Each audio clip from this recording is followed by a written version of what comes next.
fellas, welcome back to Reaper Restorations. Today's project, if you hadn't guessed it yet, is to tear down this compressor pump. Now, this is a industrial unit. This is a Saylor Beall air compressor. This is massive. I stand 6'4", and this thing's taller than I am. And she weighs probably 900 pounds. I swapped out this compressor unit on here. This is a 705. My old one from 1968, which matches the tank, was a 703 unit. It wasn't quite putting out enough air, and where I could have rebuilt it, the CFM on this one is just about double.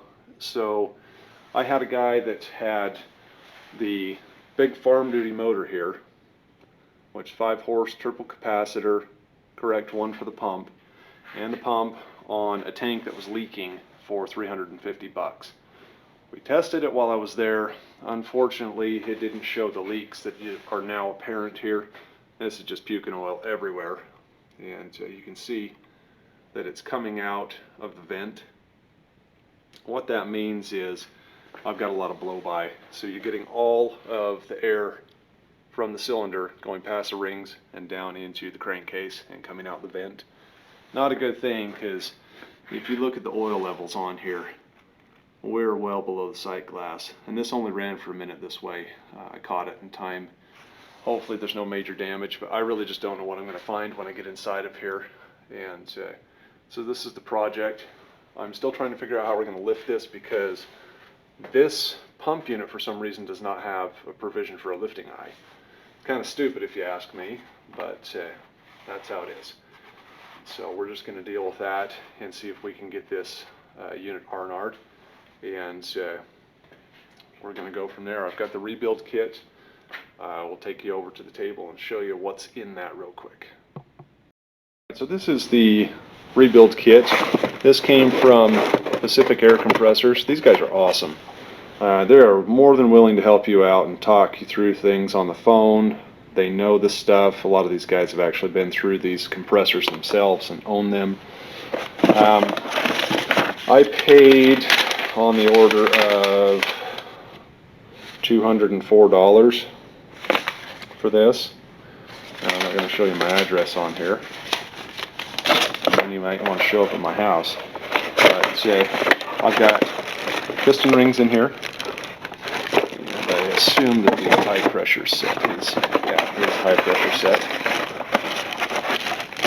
So your high pressure piston is the smaller one. So your big one's for volume. And so if I can stuff these back in here one-handed. It's kind of nice having this new camera. I was just doing this on my cell phone before. Okay. And then, of course, brand new filter. These are the valve springs and what look like washers. These are, I believe, the valves themselves. And then we've got a seal and some other stuff that's going to be difficult to open. Hold, please. Oh, these are our crank bearings. Come on, camera. So, that's our crank bearing, one of them. And this will be our other one. And then you've got all of your various and sundry seals. So, I am not going to take those out of there at the moment, because I don't want to lose them. We are almost ready to figure out our rigging on the compressor head here, and then I've got to disconnect all this crap again. So you've got your bleeder, and then you've got the main fill tube here, and that's got to be disconnected from that one-way valve. I drained the tank, so you can see that that's empty now. Come on, focus. Anyway, look at the needle, it's down. And then I'm having the paint shop mix up some paint to match, and we're going to have to figure out a way to heat the shop up. It's too cold in here to paint, so probably going to have to go down and get some kerosene for my jet engine heater. And meanwhile, I'm going to be back on the bevel gear for the Brown & Sharp.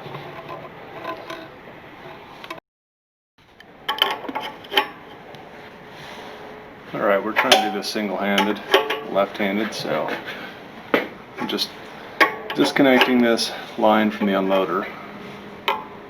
Nothing big. This is just a compression fitting, so you can get this tubing if you end up goofing this up. It's not a huge deal, but you can repair this.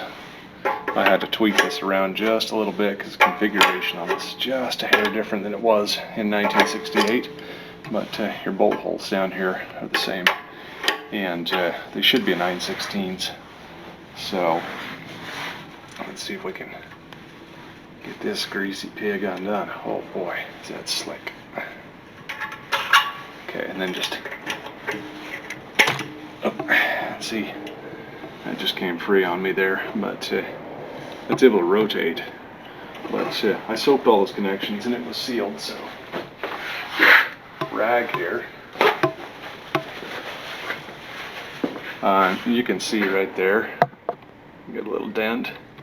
That's not a big deal, but you can also get this big line bent up if you need it. Just go down and get some at your local hose warehouse or something like that. We've got a place here called House of Hose. Pretty sweet name, I think, but I don't think they were thinking. So next, I'm going to attempt to leave the line connected to the one-way valve and just undo it up here at the head. I don't know how successful that's going to be, but let me see if I can get you set up here so you can see what I'm doing without busting the brand new camera. This is difficult without a tripod.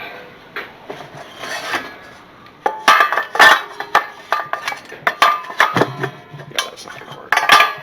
Pretty sure.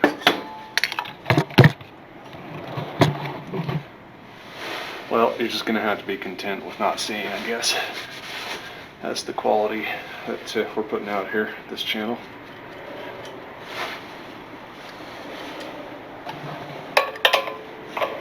And my wrench is too small. I might be able to make it squeak. Nope, I'm going to have to get a bigger wrench. We might need a backer on there too. Let me get another wrench. It's like studio magic here. I had one right there on the table.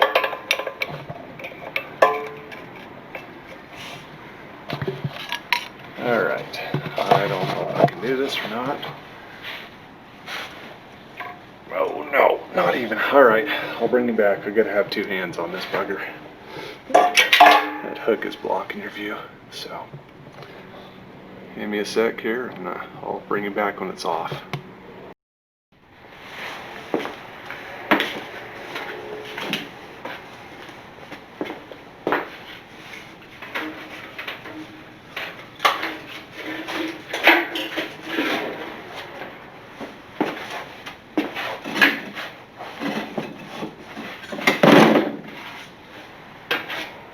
One down. Like doing that one by hand though. That motor's probably 150 pounds or better with that. We've got to figure out how to rig this. I have lost my other single strap, and so I've got this dual strap, which is, rated for plenty of weight. I don't know if you can read on there, but come on. Come on, white balance. ISO, autofocus, everyone. Anyway, different configurations. She can be rated up to 6,400 pounds if it's in basket, choker 2,500, blah blah blah. So the way I've got it, it'll handle like 6,000 pounds ish, but I haven't got enough height on my ceiling.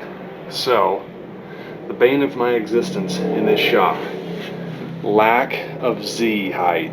Okay, I can't put in a hoist in here, so I'm lollygagging on the ground. I did a Ranger clutch a few weeks back, and what a nightmare. Not just for the fact that I had to do a whole lot more than the clutch when we got in there, but for the fact I don't have a hoist. So anyhow, I am going to get this rigged up, and then I'll see if I can film that without a tripod being lifted off there. But we've got our electrical disconnected. Breaker is off. You can see it way over there, maybe. Yeah, breaker was already off because I don't have a mag switch on this compressor. I'd like one. I think there was one on it at some point. I do not have one, so I use the breaker. I never leave this running overnight unless I forget. And it's also unplugged, and you can see back there, the outlet's unplugged, so we're safety safe. We just need to figure out how to rig this so that we're not fighting this and smashing into the ceiling, because I'm really close. You know, that gives you any reference depth. But it's all unbolted, so we're perfectly safe here. I mean, it's not going to fall off or anything. The problem with this unit is Saylor Beall kind of wasn't thinking, my personal opinion, when they did this, and I'm tempted to modify it. I think this is really dumb because you got the head bolt securing this strap for this stinking belt guard here, and there's no other way to take that off other than to pull a head bolt. Well, you know what, I'm sorry, but sometimes I need to do that, you know. And you can see somebody got irritated here and cut this out, and I can't really blame them. I mean, because otherwise you'd have to pull that pulley off the motor just to do something simple, you know, like scoot the motor back out or whatever. Not to change belts though, because you can pull this off. But I'm not sure I want to use this cover because I've already got the original here. That's the right paint color, but I don't know if it'll fit. I'll have to test it. Seems to me like it didn't fit when I messed with it before, but that's been 2-3 months ago, so I've been hobbling by without a compressor. So let's get this rigged up, and I'll bring you back to see some of the nonsense.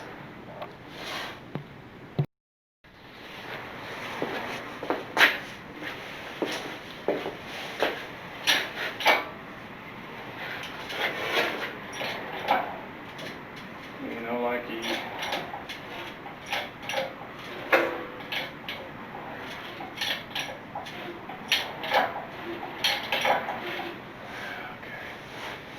So what we have here is a problem. I'm going to go ahead and just take off that line, if I can find my backer wrench here, because this is one to swing out this way thanks to our wonderful guard here. I mean, I guess it could have taken off the flywheel first and everything, but what a pain. And like I said, this isn't even the second time I've done this. This will be the third, and then we'll put this back on and be the fourth. So,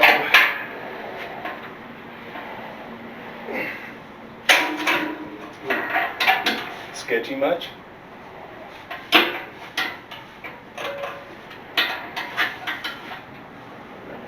I think we're hung up on this line a little bit. Yep, that's not good.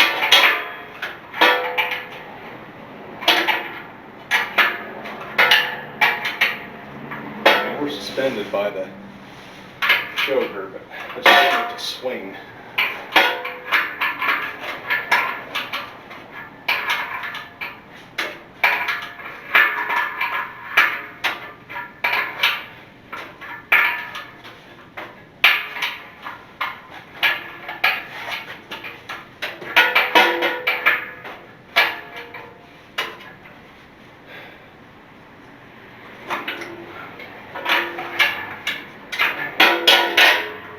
Take some pressure off this without pinching the fingers.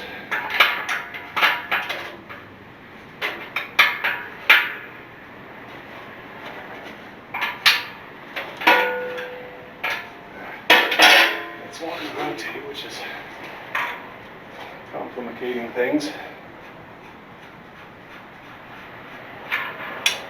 Okay, now our issue is that bleeder, which it's going to try and promptly destroy. So let's take that off. Let's make more work out of this. Please. This isn't miserable enough. Let's make some more work out of it. And now my hand's in here and against this sharp metal. That thing shifts. I like to have my Kevlar gloves on, but I haven't got any dexterity with them on. So, alright. And I think I'm going to just set this motor on the ground so we have a landing spot. And I don't want to put too much pressure on this table, you know, because this table's not going to handle a lot of weight, and it's already got a lot on it. We're definitely putting the gloves on for this. So, well, let's get ready to rumble. Get in there, finger. I hate picking this thing up by the pulley because it wants to sit here and spin, so I'm going to try and shift it. Let's just put this down on the floor. And there we go. Painting that should be a real treat. At least I've got the hooks, I can hang it by the hoist or something, but I don't know how I'm going to do the primer. I didn't want to pay extra for the primer. I mean, that paint, I had to do it in spray cans, which is retarded because I've got all the spray equipment. This is my spray cabinet here I'm building. You know, I've got one compressor that's got a hole in it, and the bleeder on that one's broken. I mean, I suppose I could fix the bleeder. It would cost but a few cents, but then there's a trip to the hardware store, so I haven't got any more compression fittings. You know, blah, blah, blah, blah, blah. And I honestly don't want to run that thing. I don't want an 80-gallon grenade in here, so.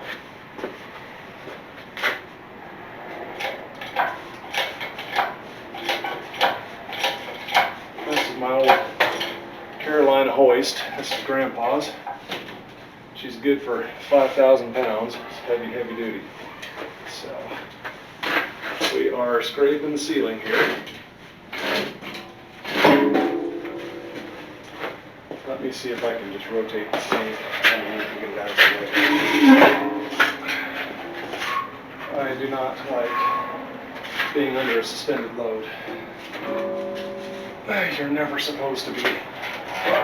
In reality, sometimes it happens.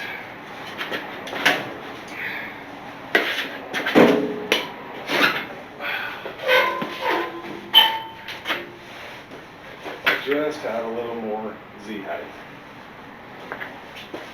Z as in Zeeling.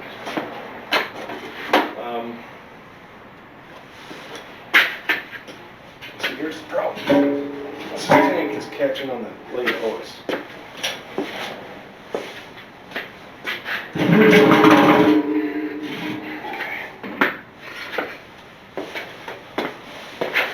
think we're going to just bring her down a touch.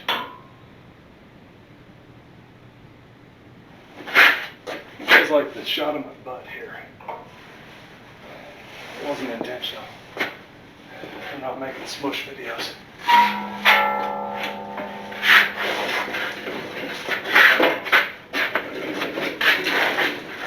It looks like I've managed to set all my chains right where I need to be. So that was smart. Like I say, all the joys of a microscopic shop. I mean, my shop's probably big compared to maybe some of the neighbors or something, but not for what I do. And I got my 37 sitting over there taking up half the shop too, which is a situation I'm hoping to remedy here this summer. Now we're going to drag the table. Alright. Let's see if we can get the landing pad ready to go here, and gently ease this down on the table, and we can get this stinking guard taken off and the flywheel so we can actually work with this thing like civilized human beings. And of course the hoist doesn't want to cooperate. Alright, down we go. Of course, this thing is being uncooperative, so I can't do a nice gentle controlled landing here. It wants to come down all at once. I'm going to be replacing this jack on here for a heavier duty one. This back is landing, so I'm trying not to crush this guard.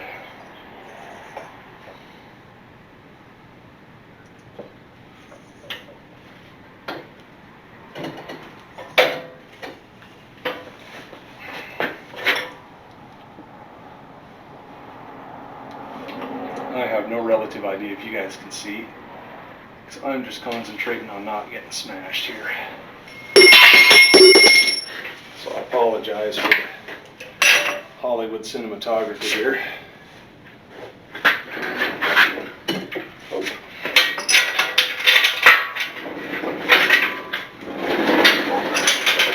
Okay. Hey guys, so I had to switch it back to my phone. The camera died. I hadn't charged it yet, you know, I mean, it's brand new. I just want to try it out, but look at this. Okay, this is the nut here. You see anything wrong? Somebody's been into this before.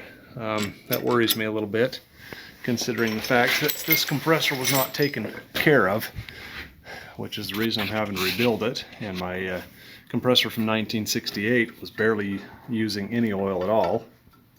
And yeah, I don't like that.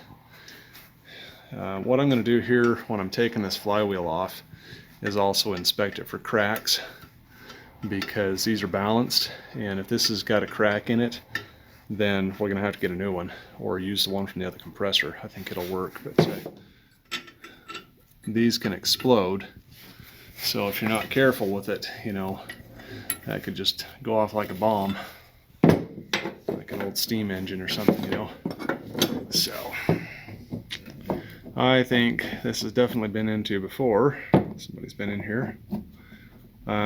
Probably gonna have to get a puller on this to get this off. I'm trying to thread this nut on here. When I work on stuff, I always try and keep this together, whether it's aircraft hardware or whatever. I try and put it back where it goes, and then you're not going, oh crap, where did that come from? It's not always possible, but try to. I'm not seeing anything concerning on this flywheel, just by visual inspection. So we will get a puller on here, or just try and yank it by hand. Ha ha ha ha ha. And paint store called and said they've got my paint ready, which is fast because they told me it'd be till tomorrow. So we're gonna go down there and pick that up too before they close, and see how they did. So stay tuned for more. Okay, so we're about to do the head reveal. I've got all the head bolts out, and I've got the head broken free, and I'm going to turn it over to my cameraman for the grand reveal to see how screwed up this thing is inside. I'll try not to break the camera with my face. Alright. Well, it's a low pressure side. It's got a little carbon buildup. A little scuffing on the bore there. Here's the head. We'll get that cleaned up. The head doesn't look overly terrible. It's very oily though. I think let's set this on the floor and try and keep this off the table for the weight factor, because this table is severely bowing. It doesn't like this. So, well, that bore doesn't look bad. There's a little bit of scuffing and a teeny bit of cylinder ridge up here, but I think we run a hone through that lightly, it'll be just fine. My question is, wow, you gotta get that on film. look how far over that piston is on that cylinder wall, and then look at the distance here. That's crazy. So get a screwdriver and point that out on camera in case it's not that visible, but if you look down on that bore, there's virtually no clearance here, and that's where your scuffing's coming from. And then on this other side, you get a gigantic gap. So I expect we're going to find some broken piston rings. And then I don't know what we're going to find when we mic that bore, but the high pressure side actually doesn't look so bad. It's kind of got the same issue going on it, but not nearly as bad. So I think we'll go ahead and open up the case down here, and we're going to have to figure out. I probably ought to turn this around and drain the oil. I was going to do that before and I totally forgot. But this is actually not too bad. Just get it to the edge of the table. Set that up. So one other thing I didn't mention on here too is I've taken off all of these bolts for the aftercooler. And they've also got a copper washer, so that's something you want to look for. Make sure that you get those back in, or you're going to have a leak. And then when we turn this on after, we'll soap it all. We'll just shoot it with soapy water. And then I've got some paint now in spray cans, since I obviously can't use the compressor. And then this would be a real fun project to put on the surface grinder if it needed it. But I can still see all the original machine marks on there, so we won't do that. I don't want to waste time with that. But let's see if we can get this oil drained. Oh, that's so much lighter without the flywheel. That's the way you put that up on there. You could lift this by hand. Before, that thing was a monster. Let me go get a drain pan here.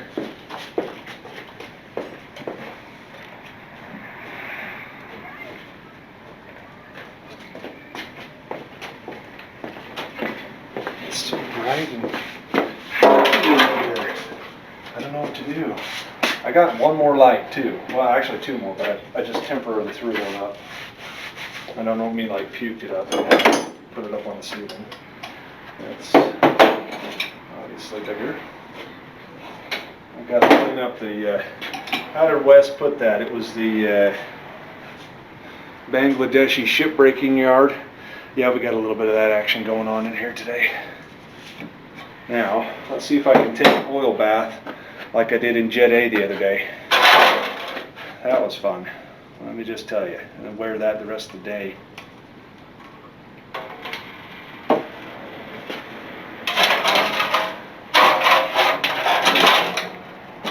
That's oogie. Please don't collapse, table. Hey, the hoist over here. Look at that. That's yuck. It looks like a mocha latte. Look at that. I could be a barista.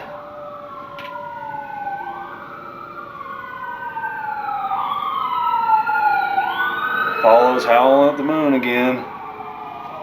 Oh! It's not bad enough you got all the emergency vehicles. And Apollo's got to join in.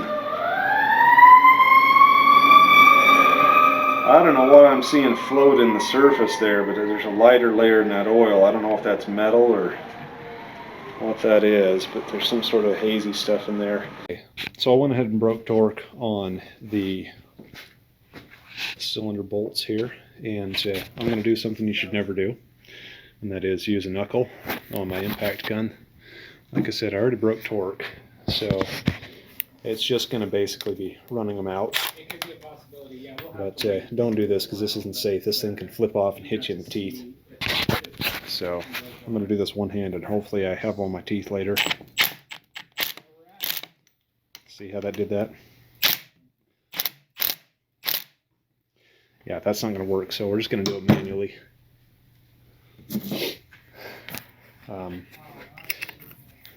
I can do this with a wrench here, and that's not a problem. Do you see a problem here?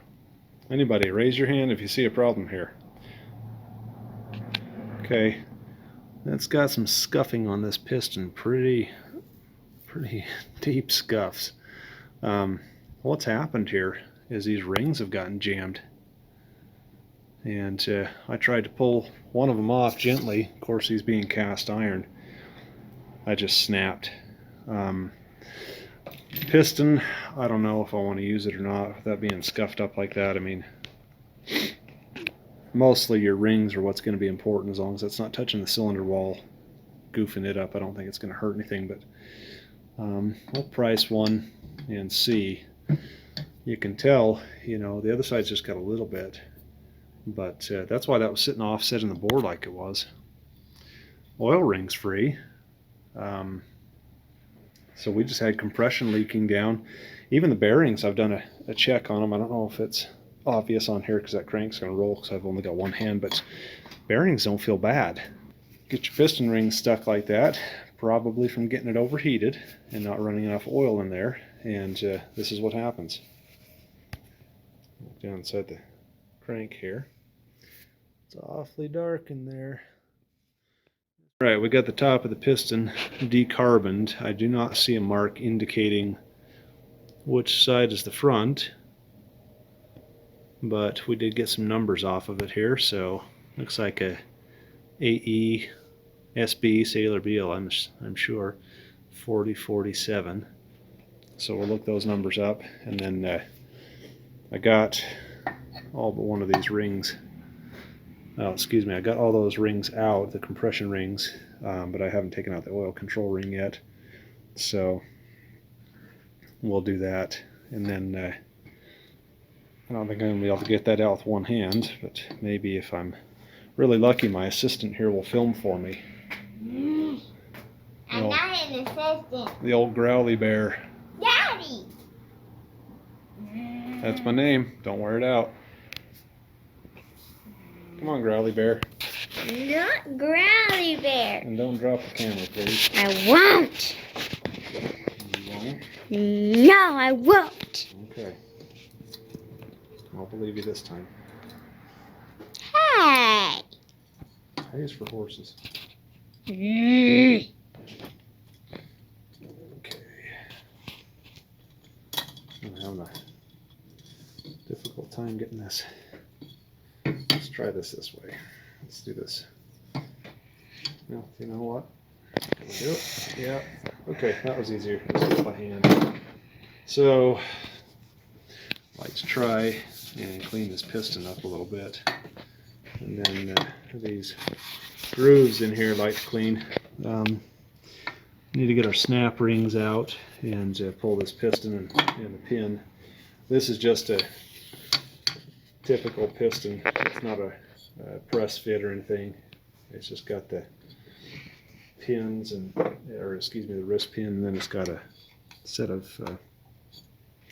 springs in there. I have to get a awl to get that out of there or something. And sit down, because being as tall as I am, it's hard to see. And I'm going to try and gently clean this piston up. I think the piston's fine as soon as we get these ring grooves cleaned out. I really don't want to have to buy another one if I can help it. I don't like the play I'm seeing in the end of that, though. That one's got a lot of play in it too. I don't know if they gave me another set of bushings in there or if you just got to get new rods. But I don't want to pay for new rods. Because I mean, I might as well just buy a whole new compressor if I had to get a piston and rods and all this crap. So maybe what we'll do is we'll make bushings for them. I mean, it's aluminum. They can put in bronze or brass, right? We'll have to see how egg-shaped they are, and then put them on the mill and bore them. We'll just see how much work we want to go to, and then read the manual and see what they say about it. So I'm going to go get some more tools and get these wrist pin clips out and see what mysteries we unfold.